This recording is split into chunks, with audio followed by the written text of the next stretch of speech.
Hello, thank you for joining me today. Today's counselling conversation comes off the back of conversations with other people around grief. And although we've looked at this subject in two previous counselling conversations, it's now in a different place because people were asking if we could have a conversation around grief on the back of what's been going on with the world pandemic. So in video number 1, grief, we looked at that general sense of loss that can happen in our lives through losing somebody or a divorce or moving house, or there's lots of things around general loss. In video number 2, we looked at the grieving process and how the cycle of grief works. In this video, grief video 3, I'd like to look at it from the perspective of, as well as feeling our own loss, if we have lost a loved one to COVID or to other things during a time of COVID, or if we are just feeling overwhelmed by other people's loss.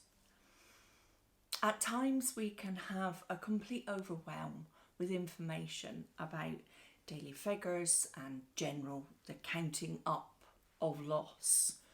Is this nation more than that nation? How as a country as a whole do we compare to others?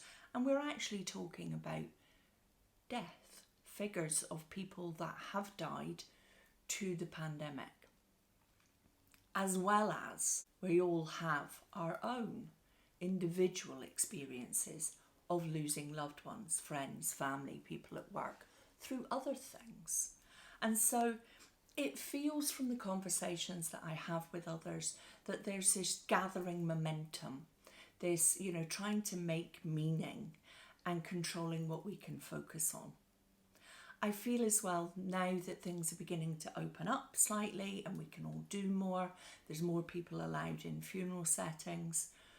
Those people who lost a loved one in lockdown, I know there's lots of conversations going on around having family and friend gathering, let's have a celebration of life. Absolutely brilliant if that's what would be helpful to you. I know for some people it gives them a sense of uncertainty because it feels like they have to do the grieving process again. Because they were denied that group gathering and that sense of being supported and loved with people around them, then it would feel like they were starting at the beginning again. So just be mindful of that with your family and friends, that on these occasions, yes, it's wonderful to see everybody. We've all not seen loved ones for a long time. But under these circumstances, this is not our kind of normal, natural processing of the experience. And so therefore, just be extra kind to yourself and be extra mindful of others. That just because you think it's a wonderful idea and you're really actually quite excited to celebrate somebody's life within a family or friend setting, that other people might not necessarily feel the same. And that by doing that now, slightly out of kilter as we would normally process things, it can give us a sense of being caught up in this tape loop of everybody experiencing it in a different way, and a sense of it not necessarily being within your control. How do you grieve when there are limited numbers of people allowed at a funeral? Has that affected your grieving process? Say if you're abroad and you can't get back, you might still not be able to do that. So that again is that feeling of fragility around the risks of coming to this, and also about not being able to, full stop. You can't travel, or if you do decide to travel, you do it within all the government guidelines, but you still feel anxious. Sometimes people are saying to me, I have these moments of sadness. Well, why would we not? Why would we all not have a sense of sadness and uncertainty and anxiety? Because we have this mixed message going on, a nation being asked to mourn together and support each other, but actually we can't come together and mourn together en masse in person. And so everyone who has lost someone is encouraged to share or to join with each other, but not necessarily together, actually in the same environment. So perhaps by not trying to fit the square peg into the round hole, this is not how it would normally be.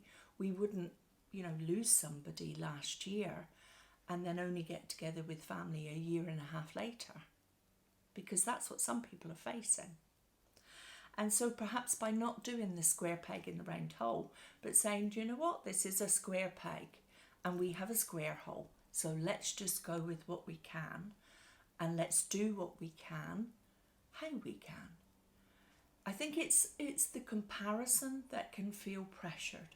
So if we take that pressure off ourselves and not compare with what was, what would, or what we should be doing, but what we can be doing, and celebrate and be grateful and thankful for what we can do, because that is ever getting a little bit more, and we're very grateful for that. So this was just a little open conversation, putting together things that people have been saying to me over probably the last 6 months, when the impact of what's happened, how we've dealt with it, and how are we going to deal with it now. And like I say, for some people, the fact that it feels like they're being taken back in time, maybe a year ago, to losing a really close loved one, and only now being able to get to that sense of grief in amongst other people. Difficult times. So as usual, be kind to each other, be kind to yourself, and remember that all of this is new to all of us. So everybody's dealing with it in their own ways. None of it's right, none of it's wrong, but reach out and talk to people if you are having difficulties with this situation in the bigger picture. And do take care of yourselves. Thank you for your time. Take care. Bye-bye.